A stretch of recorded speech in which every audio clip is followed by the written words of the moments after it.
Relate fillet করতে পারবে। Basically যখন বাসে বাসে উঠবে তখন মার তো প্রথমত সিট তো পাবে না, লেডিস সিটে বসতে যাবে। সিট নেই, লেডিস সিট ফাঁকা বসতে যাবে।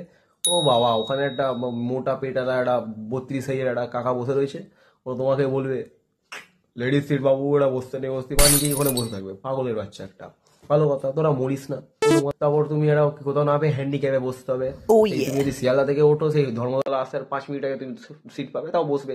পা ব্যথা করছে তোমার, বসবে, ভালো কথা। তার মধ্যে বিরক্তিকর পাবলিক, ওরা মরে না, ওরা হবে না, ওরা ওরা Babago. অস্বাভাবিক পাবলিক, ওরা স্যাডা ভাঙা মাল, ওরা ফেটে যাবে পুরো একদম ওদের। বলেন এবার কি? ভালো কথা, বসলো, বগল ফগল চুলকাচ্ছে, গায়ে গন্ধ, মারাত্মক গন্ধ, তুমি বমি করে দেবে বাবা। হ্যাঁ, ফোন করেছে, বললাম মানে ওদের ডাইনিং এর কথা পুরো শোনাবে, পুরো বাস আলাদাই মানে। তারপর লুঙ্গিটা ঝুলিয়ে এসেছিলাম। হ্যাঁ, তোমরা জাঙ্গিয়াটা তোলনি, দূর। এরকম করলে হয়? রাত্রিবেলা এরকম খাবো না, খাসির মাংস বানাতে হবে, মানে বেকার কথা, মানে যত উটপাটাং উল্লুক মার্কা কথাবার্তা এদের কাছে পাবে, পুরো চপ্পল ভাই, সালা চপ্পল চল। ঠিক আছে, ওটা হলো মানে যায়। তার মধ্যে পাশে বসে রয়েছে ওটা খক খক করতে করতে কেমন মানে মনে হয় গলার ভেতর ডিলটা ঢুকিয়ে নিয়েছে। এবার Oh yeah. দূর, কি এমন গলায় কি সিগারেটের প্যাকেটে তোর মুখ লাগিয়ে দেওয়া হবে?